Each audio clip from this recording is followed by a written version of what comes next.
नमस्कार।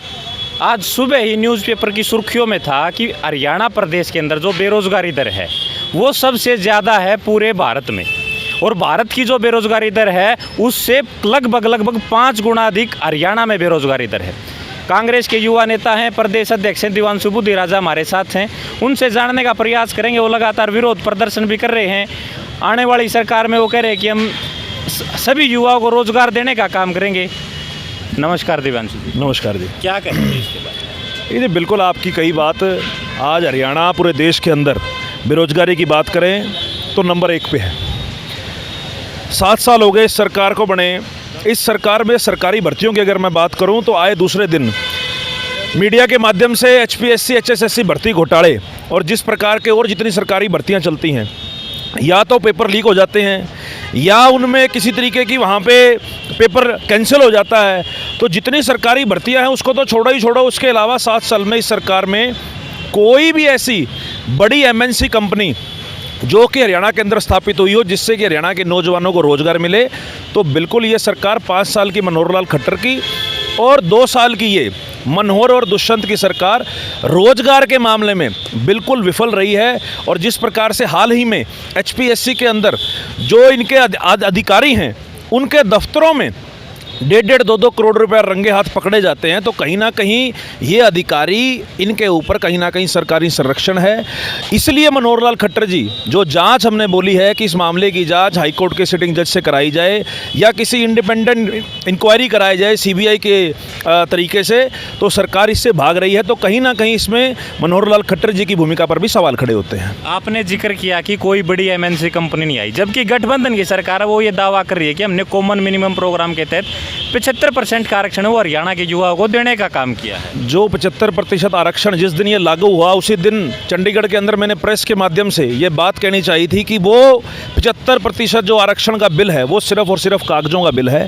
उसके अंदर ना ही जो अभी हाल ही में हरियाणा के अंदर जो स्थापित जो बड़ी कंपनियां हैं उनमें ये बिल लागू नहीं होगा। ये बिल सिर्फ जो नई कंपनियां स्थापित होंगी और उनमें भी कुछ साल का उन्हें समय दिया गया है। तो ये बिल कहीं ना कहीं सिर्फ एक कोरा झूठ है, जो एक जुमला दुष्यंत चौटाला ने सरकार आने से पहले नौजवानों को एक बड़ा सपना दिखाया था, उसको सिर्फ कागजों के माध्यम से पूरा करने का काम किया। हकीकत में इसकी ज़मीनी लेवल पर इसकी कोई पूर्ति नहीं हुई है। अच्छा, दूसरा एक आपके ऊपर बड़ा आरोप लगता रहा है कि आप कांग्रेस की बजाय हुड्डा परिवार की राजनीति करते हैं, इसमें क्या सच्चाई है? बिल्कुल, हुड्डा साहब मेरे नेता हैं, दीपेंद्र हुड्डा हमारा नेता है। मैंने 2011 से पंजाब यूनिवर्सिटी में राजनीति शुरू करी। 2014 में मुझे अध्यक्ष बनने का अवसर प्राप्त हुआ। उसके बाद से हरियाणा के अंदर हमारे आइडल हैं चौधरी दीपेंद्र सिंह हुड्डा। हम सभी कांग्रेस के नेताओं का सम्मान करते हैं, परंतु हम सबकी अपनी पसंद होती है। आपकी भी शायद कोई पसंद होगी, हम युवाओं की पसंद है। चौधरी दीपेंद्र सिंह हुड्डा जी हमारे नेता हैं।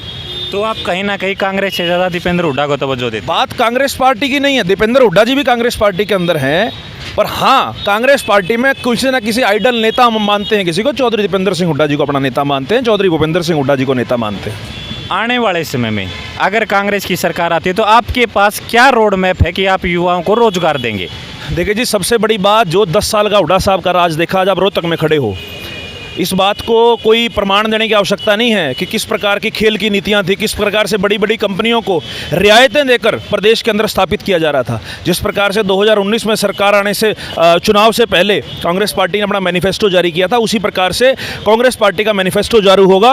और युवाओं के लिए, क्योंकि मैंने बताया कि हरियाणा के अंदर सबसे बड़ी समस्या इस समय रोजगार की है, रोजगार सेंट्रिक हमारा जो है मैनिफेस्टो रहेगा और उसमें विभिन्न तरीके की जो है चीज़ें रहेंगी और उन सब के ऊपर कांग्रेस पार्टी आने वाले समय में चुनाव लड़ेगी। नहीं, इस तरह की बातें तो हर पार्टी चुनाव से पहले भी, चुनाव के टाइम पे भी करती है कि हम युवाओं को रोजगार देंगे। रोड मैप क्या, किस रोड मैप के आधार पर रोजगार देंगे? क्योंकि ये बातें तो मनोहर लाल खट्टर और दुष्यंत चौटाला चुनाव से पहले करते थे, वही आप कर रहे हो। आपने 10 साल का भूपेंद्र सिंह हुड्डा जी का राज देखा। उस समय हरियाणा की गिनती कभी बेरोजगारी में 1 नंबर पे नहीं हुई। उस समय लोग खेल नीति का एग्जाम्पल देते थे।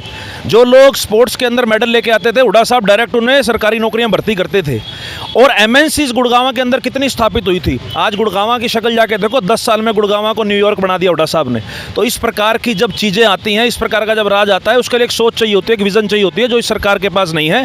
अब 1-2 मिनट के इंटरव्यू के अंदर मैं आपको पूरा रोड मैप नहीं, इसके ऊपर कभी विशेष चर्चा करेंगे। ठीक है। दूसरा मैं एक बात और जानना चाहूँगा आखिरी, आपके एरिया में जो 75% का आरक्षण है उसके तहत कि किसी युवा को, कितने युवाओं को रोजगार मिला है? आपके पास कोई आया हो कि भाई दुष्यंत जी के 75% रोजगार जो आरक्षण था उसके तहत मुझे रोजगार मिला है? आपके एरिया में आया हो, हरियाणा प्रदेश से कोई ऐसा आया हो? मैं आपको टेक्निकली बताना चाहूँ, ये जो बिल लागू हुआ है, जब ये अधिनियम बना है, उस अधिनियम में टेक्निकल बात जो मैं हरियाणा के नौजवानों को समझाने की कोशिश कर रहा हूँ उसमें एक ये है, जो ऑलरेडी हरियाणा के अंदर कंपनियां हैं उसमें ये बिल नहीं लागू होगा।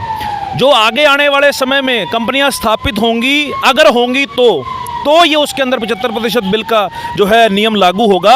और उसमें भी सरकार ने 2 या 3 साल का उसके अंदर समय मांगा है कि उस कंपनी को स्थापित होने के बाद जो उसके अंदर और रोजगार आएंगे उसमें 75% आरक्षण दिया जाएगा।